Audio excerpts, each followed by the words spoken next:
آدم علیہ السلام سے لے کے عیسیٰ علیہ السلام تک ہر نبی اپنی اپنی مدت حیات گزار کر اپنے اپنے فرائض منصبی کو ادا کر کے ہر نبی اللہ کی بارگاہ میں رجوع کر چکا تھا۔ صرف ایک نبی جناب خضر تھے جو زندہ تھے، حضرت الیاس تھے جو زندہ تھے، باقی انبیاء خدا کی بارگاہ میں رجوع فرما چکے تھے۔ حضرت عیسیٰ کو اللہ چوتھے آسمان پر بٹھا چکا تھا جب رسول گرامی قدر دنیا میں تشریف لائے، اور اب اللہ فرما رہا ہے، اب اگر آسان ہوگی بات ذہنوں پر نقش ہو گئی ہے تو اب میں جملہ کہنے جا رہا ہوں۔ اب اللہ فرما رہا ہے وَاسْأَلْ مَنْ أَرْسَلْنَا مِنْ قَبْلِكَ مِنْ رُسُلِنَا، میرا حبیب ان نبیوں پہ سوال کرو جو آپ سے پہلے نبی بنائے گئے۔ اب میرے عزیزوں یہ روایت نہیں ہے جسے ضعیف قرار دے کر چھوڑ دیا جائے، یہ ہے آیت بھی عام نہیں ہے بلکہ اللہ حکم دے رہا ہے کہ میرا نبی سوال کر۔ اب جب اللہ حکم دے رہا ہے تو ایسا تو ممکن نہیں نا کہ میرا نبی وہ کام نہ کرے جو اللہ حکم دے۔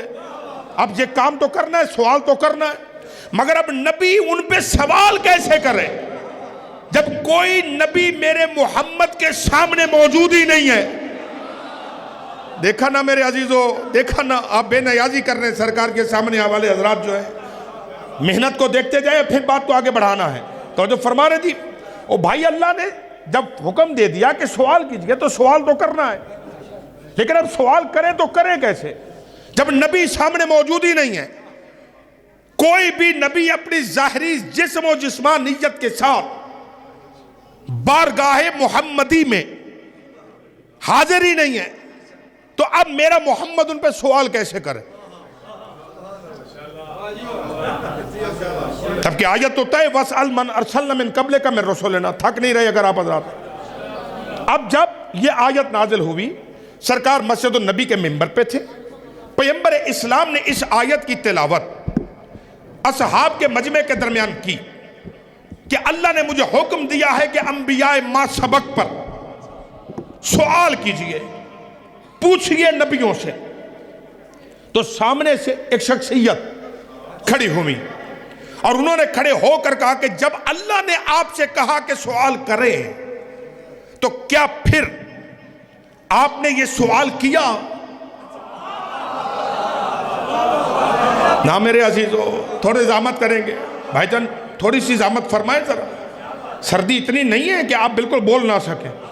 تو جو فرما رہے وہ صحابی اٹھے اور انہوں نے کہا کہ یا نبی اللہ، آپ نے پھر سوال کیا؟ اللہ کے رسول فرماتے ہیں یہ کیسے ممکن ہے کہ میرا رب مجھے کوئی حکم دے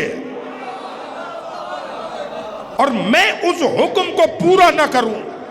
پلٹ کے اس نے کہا کہ جب کوئی نبی آپ کے سامنے ہے ہی نہیں، نہ مکے میں نہ مدینے میں، یہاں تو کوئی نہیں ہے، تو آپ نے سوال کہاں پہ کیا؟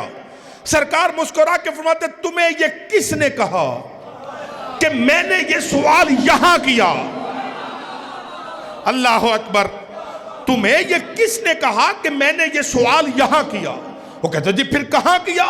اب رسول اللہ خود فرماتے، شیعہ کتابوں میں بھی اہل سنت کتابوں میں بھی دونوں طرف کی روایتوں میں ہے کہ نبی فرماتے لما اسرع بی الی السماء الرابعہ، جب اللہ نے مجھے آسمانوں کی سیر کرنے کے لیے معراج پر بلایا،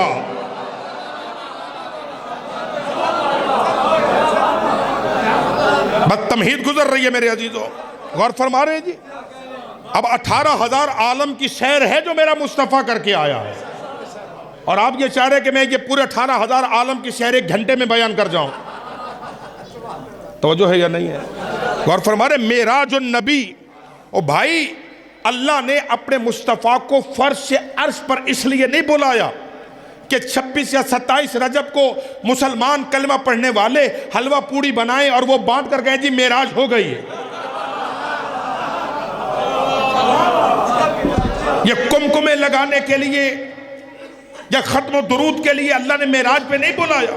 اور یہاں یہ بھی رک کر یہ جملہ آپ کی خدمت میں گزارش کروں، جتنے بھی حضرات موجود اور جہاں تک آواز جا رہی ہے، کہا یہ جاتا ہے سرکار کہ میرا محمد معراج کرنے گیا، نہیں معراج کرنے نہیں گیا تھا، اپنی نالین کے صدقے میں کائنات کے بے عزت ذروں کو معراج کروانے گیا.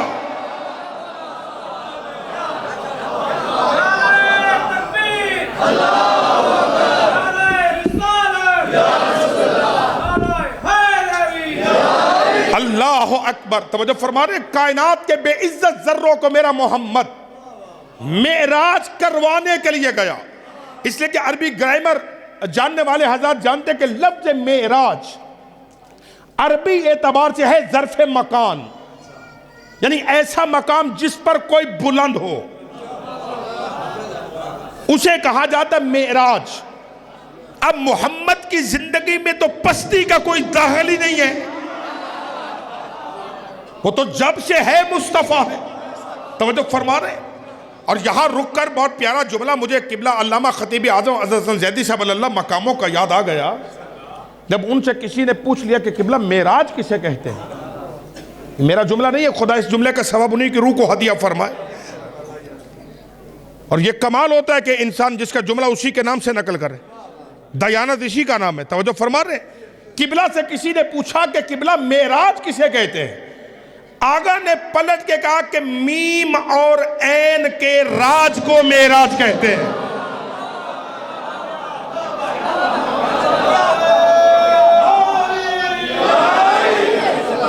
توجہ ہے یا نہیں ہے؟ اب جو ساتھ نہیں دے پا رہے ہیں اب ان کی اپنی کوئی مجبوری ہو سکتی ہے بھائی. توجہ فرما رہے میرے عزیزو. تو معراج سرکار فرماتے لما اسری ابی الی السماء الرابعہ, جب اللہ نے مجھے آسمانوں کی سیر کرنے کے لیے بلایا. اب یہ بھی ذہن میں رہے, معراج کا موضوع امت کے درمیان مختلف فی ہے. بعض کہتے ہیں کہ جسم معراج پہ گیا, بعض کہتے ہیں جی روح معراج پہ گئی. غور ہے یا نہیں ہے؟ میرا خیال ہے کہ آپ کچھ ناراض ہو گئے ہیں.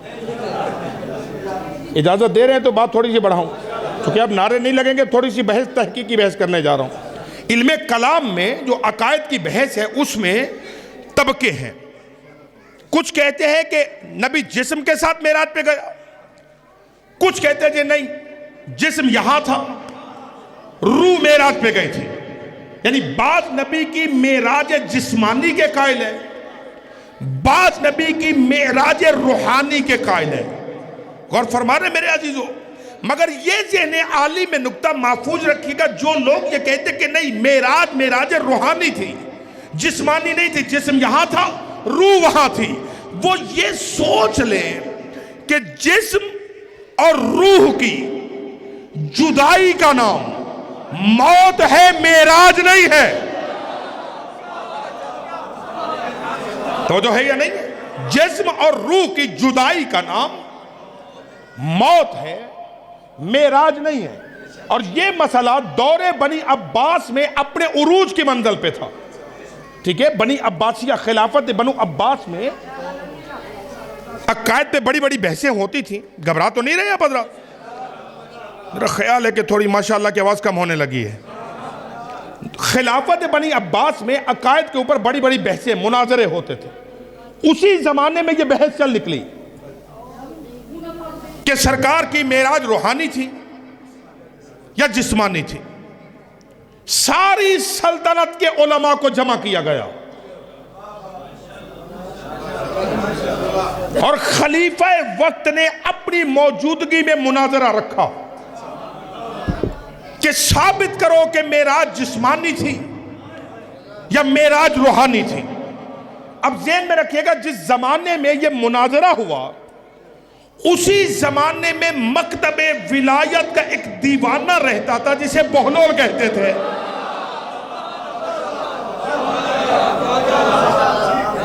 جو خود سے دیوانہ نہیں بنا, فقیہ تھا, عالم تھا, بہت پڑھا لکھا تھا, مگر مولا نے کہا دیوانہ ہو جا, مجنون ہو جا. مولا نے کہا, اس نے لباس علمیت کو دیوانگی میں بدل دیا. پھٹی ہوئی پوشاک پہنی, زنبیل پہنی, لکڑی کے گھوڑے پہ سوار ہوا. بیٹا جی میں جملہ دینے جا رہا ہوں, اور امید کرتا ہوں کہ یہ جملہ وصول فرما لیں گے آپ چال گھٹوا لیں، کیونکہ بالیدہ مجمع ہے اور یہاں ماشاءاللہ بڑے بڑے علماء کو سننے والے حضرات تشریف فرما ہیں، لفظ ضائع نہیں ہوگا۔ لکڑی کے گھوڑے پہ سوار ہو کر بغداد کے بازار میں بہلول چل کر مخلوق خدا کی مشکل کشائی کرنے لگا۔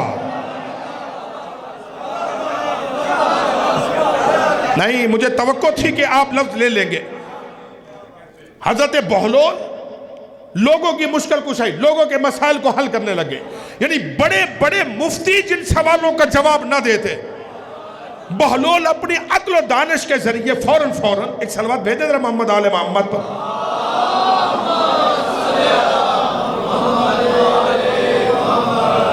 آئیے سرکار بسم اللہ، مولانا کی صحت و سلامتی کے صلوات اور بلند آواز سے محمد آل محمد پر۔ ہاں اجازت دے رہے کہ بات بڑے آگے۔ حضرت بہلول وہ مسائل حل کرتے ہیں۔ اب یہ مناظرہ رکھا گیا کہ معراج جسمانی تھی یا معراج روحانی تھی۔ ساری سلطنت کے مفتی علماء بڑے بڑے بلا لیے گئے۔ علماء کے درمیان، بس میں بڑی جلدی کروں گا، علماء کے درمیان یہ بحث چل نکلی۔ بعض علماء دلیلیں دے رہے ہیں کہ نہیں جی معراج جسمانی تھی، بعض علماء کہہ رہے ہیں نہیں جی معراج روحانی تھی۔ علی کا دیوانہ مسجد کے کونے میں بالکل خاموش بیٹھا، اس ساری بحث کو سن رہا تھا۔ بحث کرتے کرتے علماء جب تھک گئے تو نماز کا وقت ہوا۔ فیصلہ ہوا کہ پہلے نماز پڑھیں گے، نماز کے بعد پھر دوبارہ مناظرہ شروع کریں گے۔ جیسے علماء نماز کے لیے اٹھے، میرے ساتھ جڑے رہیں گے عزیزو، جیسے علماء نماز کے لیے اٹھے تو علی کا دیوانہ جلدی سے مصلی امامت پہ آ گیا۔ بہلول آگے آ گیا، کہا جی نماز تو میں پڑھاؤں گا، آج سارے علماء میرے پیچھے نماز پڑھیں گے۔ کسی نے پلٹ کے کہا واضح ہو رہی ہے بات سرکار؟ کسی نے کہا کہ نہیں بہلول آپ کے پیچھے تو نماز نہیں نہ ہوگی، نماز کے لیے پیش نماز کا عاقل ہونا ضروری ہے، آپ تو دیوانے ہو، دیوانے کے پیچھے نماز نہیں ہوتی۔ اس نے کہا کہ نہیں آج میرے ہی پیچھے پڑھنی پڑے گی۔ کمال ہو گئی ہے، آج نماز ہم ہی پڑھائیں گے۔ اب زیادہ پریشر اس لیے نہیں ڈال سکتے کہ وہ خلافت کا رشتہ دار ہے، بہلول ہارون کا چچا زاد ہے، اس کا خلافت سے رشتہ ہے، زیادہ اس کو پریشرائز نہیں کر سکتے۔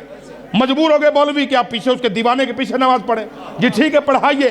بہلول نے قبلہ رخ ہوئے، پیچھے صفیں لگی، توجہ صفیں جب لگ گئی، اب حضرت بہلول نے تکبیرۃ الاحرام کو بلند کیا، اللہ اکبر کہہ کر سورہ فاتحہ پڑھی۔ اب میں دعا کا طلبگار ہوں گا ملسی صاحب قبلہ۔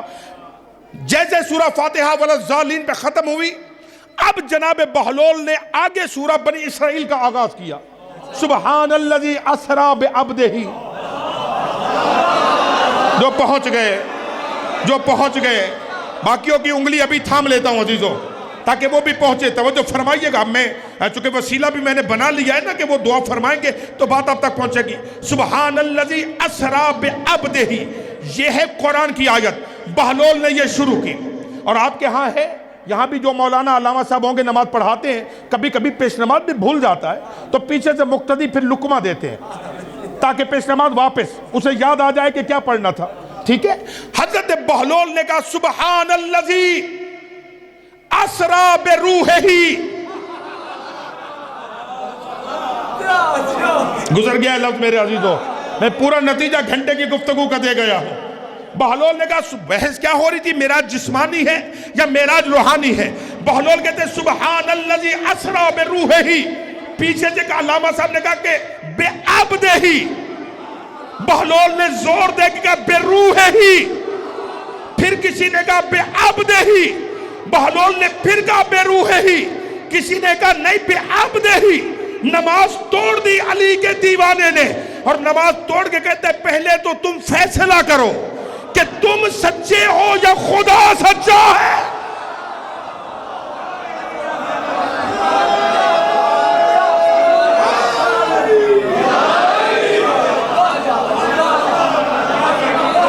آپ غور فرما رہے ہیں، پہلے تو تم فیصلہ کرو کہ تم سچ کہہ رہے ہو یا خدا سچ کہہ رہا ہے۔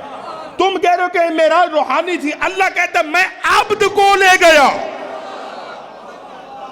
اور عبد کا اطلاق روح پہ نہیں ہوتا، عبد کا اطلاق جسم اور روح کے مرکب پہ ہوتا ہے۔ مکتب جعفریہ کا عقیدہ، ایک بہترین دوست، بہترین بھائی کی موجودگی میں یہ جملہ کہنے جا رہا ہوں، مکتب محمد و آل محمد، سرکار محمد مصطفیٰ کی معراج کے متعلق جو عقیدہ رکھتا ہے، وہ عقیدہ یہ ہے کہ محمد فقط جسم کے ساتھ نہیں، بلکہ وہ لباس اور جو جوتا مصطفیٰ نے پہنا ہوا تھا، اپنی نالین کے ساتھ مصطفیٰ معراج پہ تشریف لے گئے۔